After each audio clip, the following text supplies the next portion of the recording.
following counties in Indiana: Decatur, Johnson, Morgan, Rush, and Shelby. Winter storm warning in effect from 7 p.m. Wednesday to 1 a.m. Eastern Standard Time Friday. Heavy mixed precipitation expected. Total sleet and snow accumulations in excess of 3 inches and ice accumulations of up to 1/10 of an inch. The areas affected include portions of central, south central, southeast, southwest, and west central Indiana.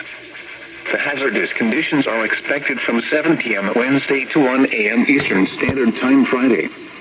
The following impacts are expected. Travel could be very difficult. Patchy blowing snow could significantly reduce visibility. The hazardous conditions could impact the morning or evening commute. If you must travel, keep an extra flashlight, food, and water in your vehicle in case of an emergency. The latest road conditions for Indiana can be obtained by calling 1-800-261-7623.